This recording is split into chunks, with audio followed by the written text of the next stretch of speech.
Jan Potgieter, thank you very much indeed for your time. I wanted to begin with your key takeaways of this set of results. Yeah, I think, Godfrey, thank you for the time. We're obviously quite happy with the results. If you look at the HEPS on the new company, it's 12% up. But I think what is quite important to know, if we strip out the ceramic deal, if we didn't do the ceramic deal, the HEPS would have been up 14%, and we got that in our pro forma. What is a bit disappointing for us is the top line, only getting growth of 2% in the retail space, which I think is just the environment that we operate in. And during the year, we did say to the market, we will do whatever is within our own control in the sense of cost management. And really, I think we've had a remarkable effort on cost leadership. If you look at the old retail business on a like-on-like business basis, if we exclude new stores, we kept the cost flat. And then margin enhancement.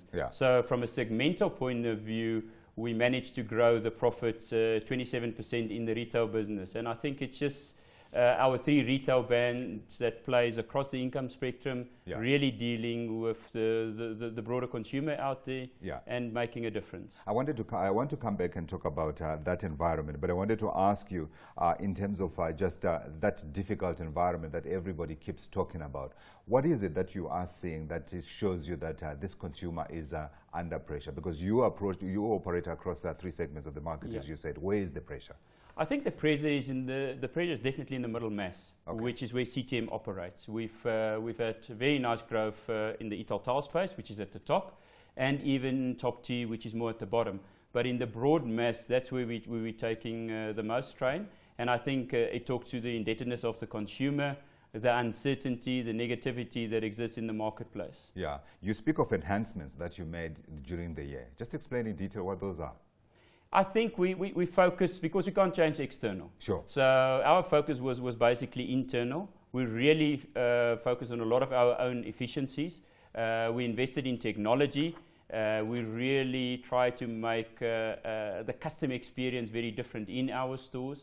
And I think that's one of our key differentiators around our people. We always say people gives us a competitive advantage.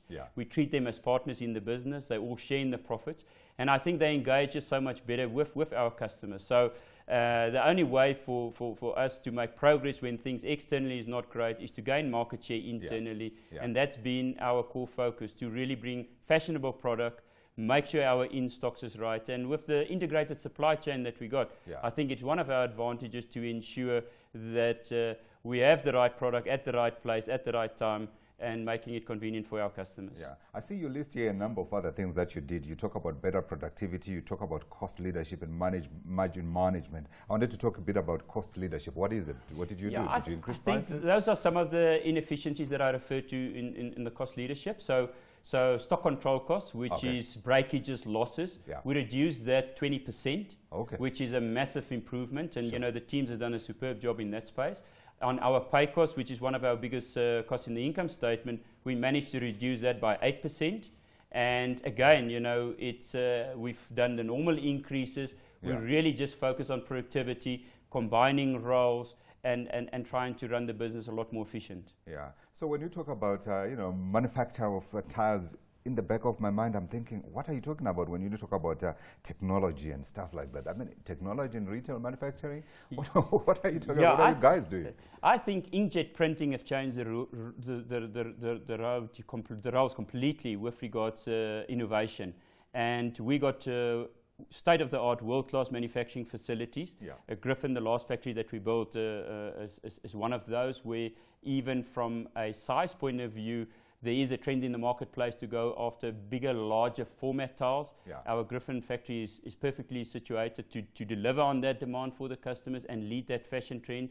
But what is quite interesting is with the rand, and we always said, you know, we would rather prefer to have a local integrated supply chain where we use a lot of our local manufacturing, because we don't know where the rand is going to go. But if you think about importing, there's quite a long lead time in importing. And we're saying with the changes in technology, where you can basically, with immediate change, just change the look of a tile. And if you have a long lead time importing from overseas, that's a disadvantage. So with the technology that you can change fashion very quickly, we rather prefer to have a shorter lead time that you can respond to the customer But demands the a rand lot has been quicker. a good friend of yours, isn't it? It's been shielding you as well from imports to an extent, right? I think, even in our own business, we do import, specifically in Italtile. We import a lot, but with regards to top tier and CTM, it's 80% more local production. But, during the year, at some stage, it was favorable to import. But I think if we think about the rand in the long term, we can all speculate where it's going to go. But, we're quite happy to rather have local manufacturing that can support us. And that will again, create opportunities for ceramic in a declining rand, that they can target customers that maybe currently is not customers that is importing. Yeah, and I see you're beginning to look outside of SA Inc. We know SA Inc. is struggling and may continue to struggle until after the elections, according to some people. So we need to gird in for the long term. You're looking to East Africa. Beyond East Africa, where else would you be looking at? Do you have like a program or like targets for the amount of revenue that you want to get out of South Africa? Yeah, we do have a target, but we will do it very measured, because I think a lot of retailers has gone outside South Africa, and sometimes with not great results. Sure. So we've been operating in East Africa for a period of time. Sure. We think we understand that market quite well, specifically in Kenya and Tanzania.